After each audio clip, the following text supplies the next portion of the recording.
Assalamu alaikum, welcome back to Reverse World on Ahlul TV with our guest today, Glenn Moran, who has been telling us about his interesting path to the way of Islam. And we got to the point of your journey, this bicycle ride from UK to Palestine, and your encounter with a number of Muslims, but one brother in particular who was from Yemen, or Yemeni origins. What in particular was it about this brother that you were intrigued by? Well, I mean, there was the group of guys who were there, but this one particular brother, what I found interesting was because he was one of the few people, in fact, I've met so far since sort of coming into close contact with Islam, who really did walk the walk. You know, it wasn't just talk. And unfortunately, it's a problem we have in the Muslim community. A lot of people like to talk a lot, but they don't actually do a lot of the time what they say, what they talk about.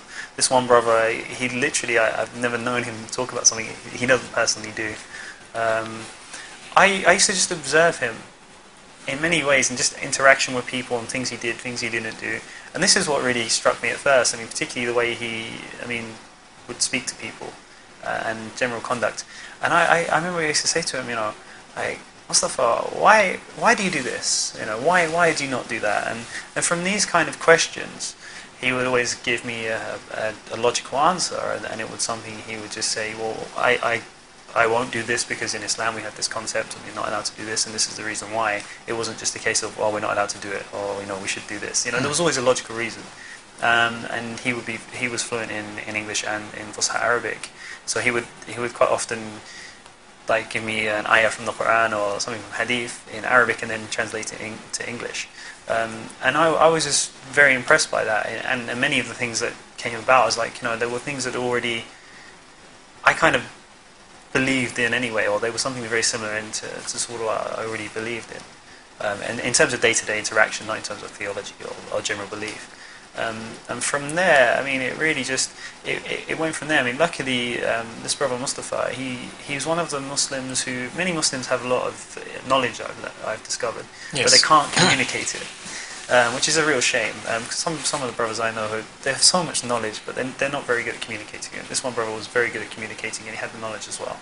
And we just got into discussions, and after a while, I found myself starting to believe, really, and to this day it's kind of hard to explain, because many people, when you say, you know, how did you come to Islam, there's always some, well, I got talking, and it was like this real sense of logic, overall logic, or some spiritual connection. For me, it was a case of, I just believed, like, and we hadn't really gone sort of much below the surface, but the belief was just there, and to this day I can't explain it. It was really sort of in the heart. I mean, there was a lot of logic involved, but before I even really got to grips with a lot of the belief, you know, this was something that was there, and I just knew it was the truth. It was only later when I really researched into it, I found everything about it was exactly what I agreed with anyway, and I found it completely logical. But initially it was just this thing from speaking to Mustafa that was just implanted in me. And from then on, I began to then approach him with other things. You know, this is all during this six it was week a six week period. You know, like I would just say, you know, what is the Islamic take on Jesus? You know, how does, you know, I don't understand. You had no idea at that particular point in time? Not really, no. Okay. I knew very basic stuff about Islam, but I'd go into sort of more things about it. And this is just how it works. And over the course of this period, I came home from the event, you know, as a believer in Islam. Which scared me a little bit, to be honest. But that's how it happened. That's how I really encountered Islam. And when you came back, did you keep in contact with his brother? And if not, did you have people around you who could act as a kind of support structure for you to find out more, or were all your friends non-Muslim? All my friends back home were non-Muslim. My close friends. I kept in contact with most of the guys, particularly Mustafa as well, but a few of the other brothers, and I kept in contact with them. But I felt, I don't know why, there was something that would stop me from going to them and actually saying, you know, like, I believe in Islam, but I need your help. You know, can you teach me this or show me or whatever? I felt like I couldn't say it to them. Sure. And my friends back home were not only were they not Muslim, they were, if I told them that I even became a Christian, they would have been like, what, are you crazy, sort of thing. So I was kind of stuck alone. I didn't know who to speak to. I was a bit ashamed to speak to people about it, and my reaction then was more drinking, more nightclubs, and all the things I probably shouldn't have done. But that was the way I dealt with it at the time. So what was it that if you like, caused you to change the page, to turn a new leaf, to write a new chapter in your life?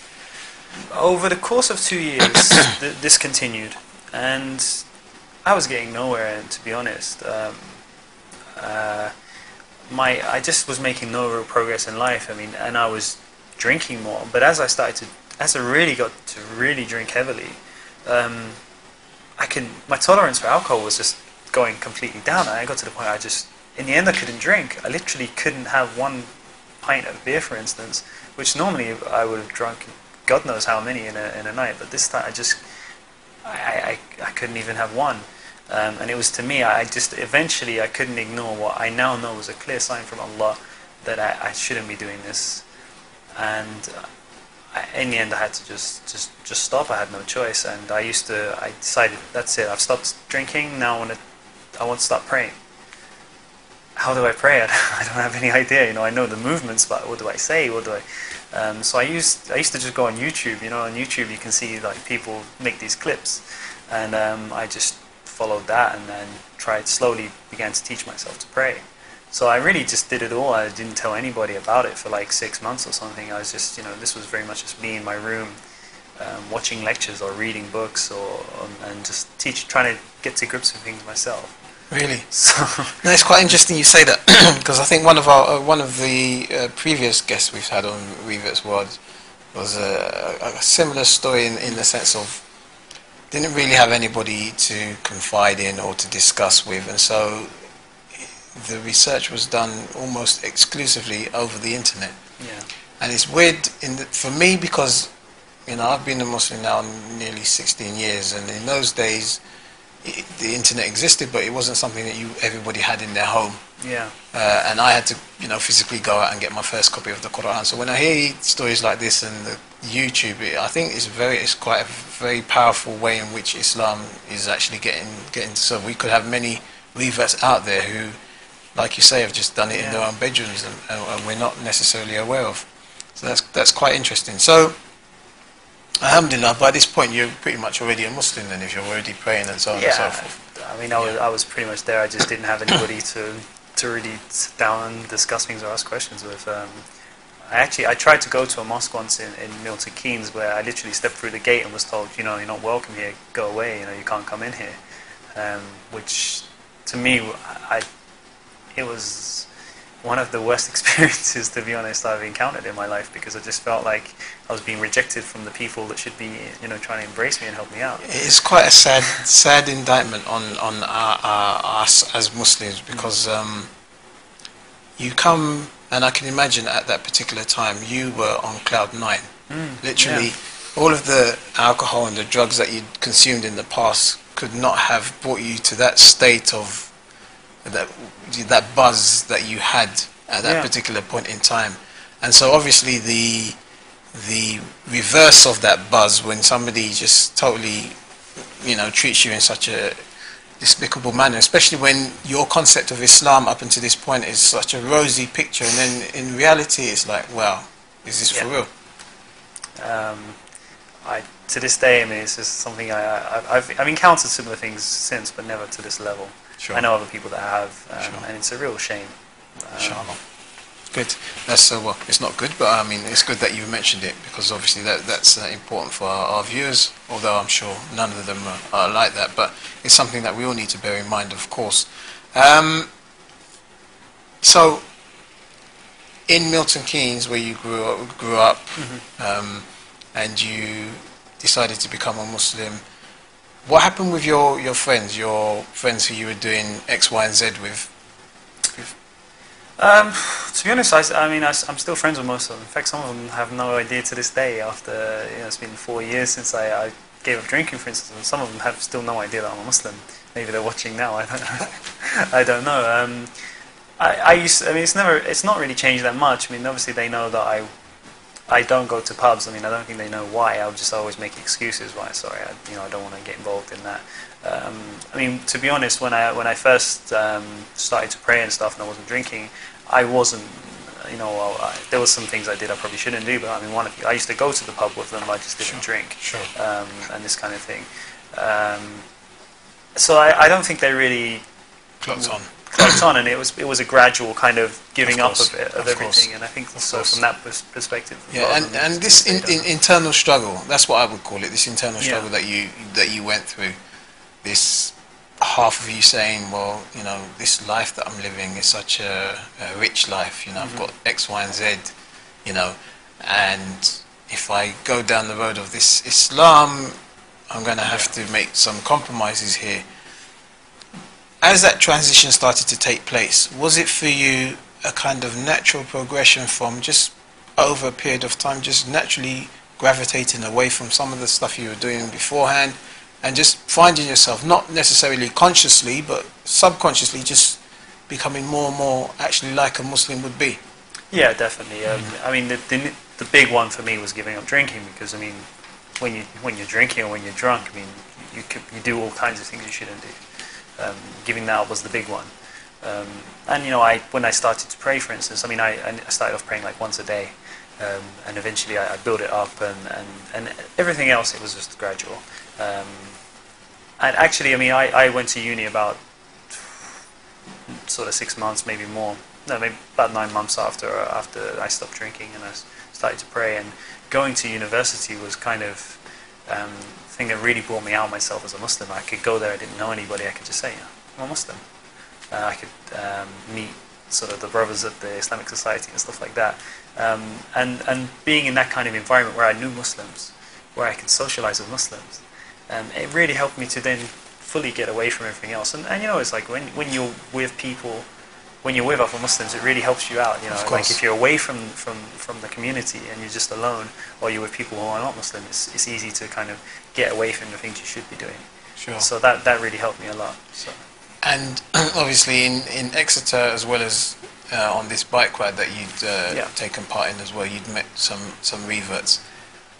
Were these reverts for you a source of inspiration? And what I mean by that is, going back to my own personal experiences, when I was looking into Islam, like yourself, pretty much from almost probably the first day I was convinced about it. Yeah. However, when I actually realised that there were people who actually like me who converted before me, whereas I was maybe thinking I was going to be like a pioneer, this, if you like, maybe propelled my conversion forward, who knows, 3 months, a year, 6 years, who knows?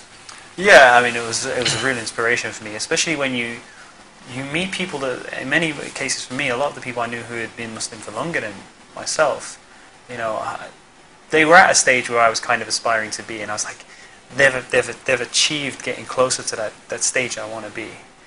It's possible, I can do it, like it's not a case of, I'm struggling with this, and I'm struggling, my friends are going out to clubs and stuff, and I'm stuck at home, but and then I'd see these other people that had come along the same path in many cases I had done, and they'd done it. It showed me I can do it for myself, and that was a real inspiration. But I mean, meeting reverts was excellent in many ways, because then you get to, when you actually start speaking to people, you think how you hear different people's stories, and like it can be quite inspiring. Like, I mean, I thought I had a tough process, but then when I spoke to some people and found out where they'd come from, it's like, wow, it was really amazing. Yeah. So alhamdulillah, that's good to hear. What did you go to study at university? Arabic and Middle East studies. Okay, so you were almost, so you went there to go and study Arabic and Middle East studies and declared yourself probably from the rooftops that I'm a Muslim. Yeah, I haven't been able to do this in Milton Keynes, but here I am in Exeter. Hey the world, here I am. So, and we met last year in Syria, when you were over there doing a year in Arabic. Study. Was that your first time in an in a Muslim country? No, it wasn't. I travelled several times to Palestine. Oh, of course, sorry, the bike ride, yes. I'd been to Morocco, I'd been to Egypt, Tunisia. I've been to several ones, and quite diverse as well. Sure, definitely. What about in Syria? Because you would have been there, I guess, for at least the one academic year, which would have been at least 9 months. I mean, you may have come home during that period, but obviously for one academic year, you would have had to been there. So you would have been able to immerse yourself into the society to some degree. Yeah. What was the impressions that you left Syria with about, being in a Muslim country? Were you further elevated by this experience, or deflated, dare I say? I'd say deflated, to be honest. Most of my experience had been in Palestine, in the West Bank, and it's quite a religious environment, and quite a good environment. Islamic. Obviously, there's all the problems that are going on, which but that in many ways keeps people to their faith. And going to Syria, I had so many stories about you'll love it, it's great, it's so Islamic. And to be honest, I was quite disappointed. Really? I was living in. I know a lot of the people who go study Arabic. A lot of them stay at Sayyidah Zainab or somewhere, and it's an environment whereby I think you meet like-minded people, and they go there to study, and it's with a religious intent. But I went there with my friends from the university who aren't Muslim. So we actually moved to the actual main part of the city, to the centre, and it was in many ways some of the least Islamic things I'd seen. A lot of people try to portray this idea of being the great Muslim, but when you actually speak to them, and it's just a facade in many cases, and that was really, really disappointing and deflated me quite a lot, actually. To be honest, it was a bit of a shame. Yeah, and I think obviously that's partly got to do with the fact that you were in the city centre, and obviously a lot of the rich kids, I guess, would be living there, and what normally happens or at least I can speak in about Africa, because my parents are from Nigeria, is you generally find that the less religious children or people tend to be from the more affluent backgrounds. Yeah. So the better educated, the more forward-thinking, progressive you are, the less religious you are. Yeah.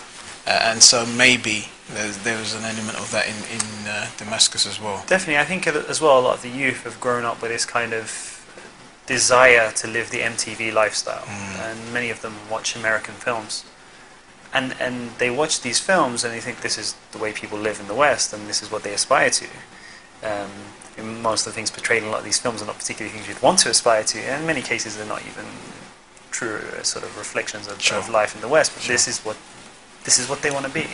In many cases, this is what they aspire to, which is a real shame. I mean, I've met some people who were very, very, very good people in Syria. I mean, religious and non-religious. I met some excellent people who I couldn't fault as people, and I met some very good religious people, with real good sort of strong Islamic principles and beliefs. So I mean, it's obviously good and bad in every situation, but it was a disappointment. I mean, I'm not going to come in here and say bad things about Syria, but of course, but your experience. But I mean, it was disappointing. Yeah, certainly. Of course, fair enough. Do you think that you were at an advantage? And what I mean by this is, you were over there and you saw some elements of the society hankering after a Western lifestyle. Yeah. Yet not only have you were you a Muslim from the West, but you were a Muslim from the West who had lived that lifestyle in every way, shape or form. So would you consider yourself to be at an advantage to an extent, to actually be able to say, not necessarily say to them, but to have lived it, well, I've done it all, and what I'm experiencing now could never ever be replaced by whatever it was I was experiencing back then? Yeah, that did help me, but at the same time, it was more of a frustration, because these people were trying to aspire to something that I'd lived, and you knew it was hollow. Yeah, I mean, and they come from a place that has a lot of history Islamically, and a lot of people, they have a lot of things available to them I never had, on tap in many cases. But they were aspiring to be something that I'd lived, and it doesn't get you anywhere, and it's not what people think it is.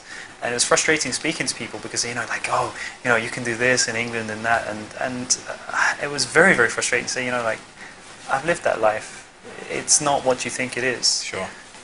So in many ways, it was a help that I'd been through that, but in the same case, it was a bit frustrating. Fair enough. And what about your parents? I mean, we spoke about them at the beginning, about their ideological stance. What about when you?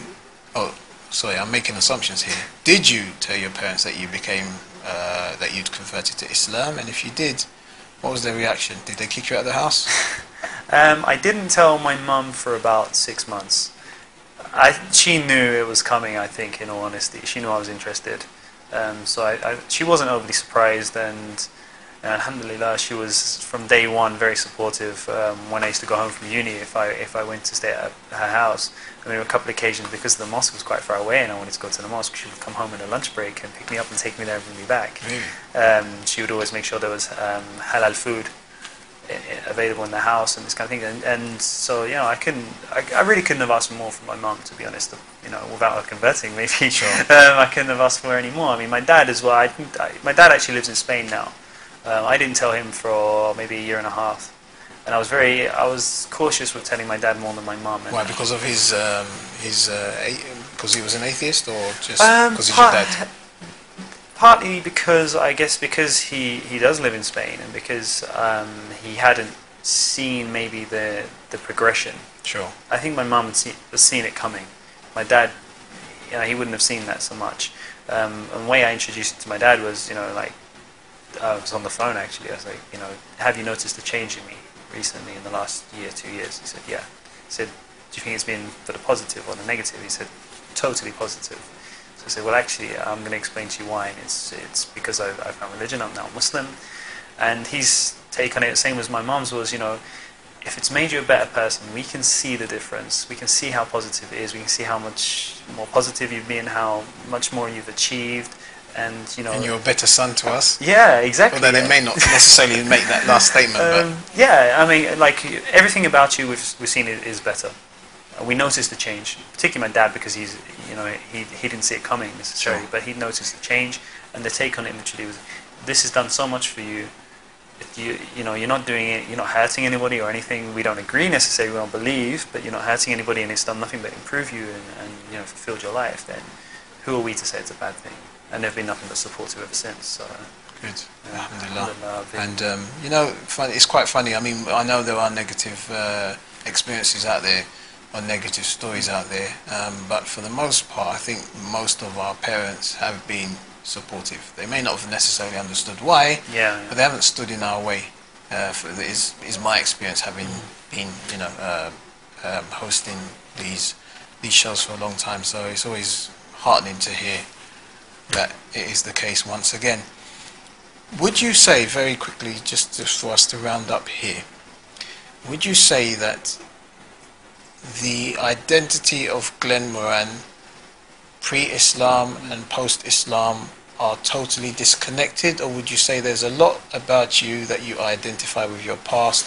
You may have improved many aspects of your life, many of your characteristics may have been enhanced because of your interaction with Islam, but you would still say that you're essentially still one and the same person as before?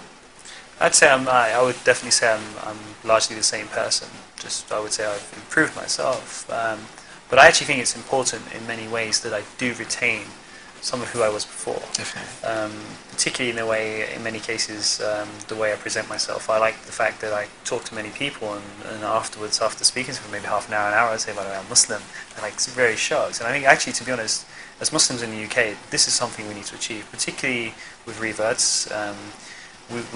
We have a chance to portray to people the fact that Islam is not this distant alien foreign religion as many people view it is. We can actually show people, not just the truth of Islam, the logic of Islam, but how you can become a Muslim. And you don't. People have this idea when they think of Muslim reverts, they think Cat Stevens. This guy is, the way he dresses and these kind of things. And this is what people think it encompasses. And when they see, just people who they just see as just like anybody else. This guy Glenn, who I used to know, and they see me now and they would never know. And when they find out, they're very surprised. And I think this is something we need to be doing more of, actually. I think we really need to be showing people that Islam doesn't change all of the things you think. You can still retain lots of... Of course. Yeah, you go through a filtering process. It's not that you have to cut off all ties or all practices from the past. Finally, from your experiences of interacting with Muslims, and of course we must stressed that there have been many positive experiences as well as negative. What advice would you give to our viewers in terms of maybe the way in which they present themselves to reverts from your own personal experiences? I think, I mean, this is quite a broad spectrum of things, but many cases people can be quite forceful in a kind of, they instantly assume in many cases, people who are raised as Muslims, that they instantly know more than you do, which can be very frustrating. I've lost count of the times I've been lectured by people who just see a white face and they think, they can come over and tell me things, and in many cases it's quite patronizing. Yes. And I think it's kind of, people can be a bit forceful sometimes, and it can be very positive, very negative. Some people, they want to be your best friend all of a sudden because it's like, oh, mashallah, brother, and it's You're so much better than I am. You must have heard that before. Yeah, I've heard that one before. Actually, the main joke I hear from that, from this one, is the fact, you're much better than I am, and then this guy says, well, actually, I'm very interested in maybe possibly marrying your daughter, and he's like, no, you're that's yes, we'll have to leave that for another day, unfortunately, because that's quite a contentious issue, and I say that really a true mark of the brotherhood between brothers is if you would give me your daughter to marry. Yeah. But if I'm really a true brother to you, but then I ask for your daughter, as you said, and then he's like, well, actually, she's away on Mars, then there's a problem. I mean, I think to be honest, it's a problem not just from sort of people raised as Muslims to reverts, but Muslims have different backgrounds in general. Sure. And I think people really need to realize, we're just one ummah. Of course. It doesn't matter if somebody's Bengali, if they're African, if they're Iraqi, if they're Iranian, we are one, and this is how we should be. Yes. We should look past these kind of things, and I don't think this just applies to reverts. I think, in general, there is this kind of stigma from certain communities to others, and it's a real shame. Sure.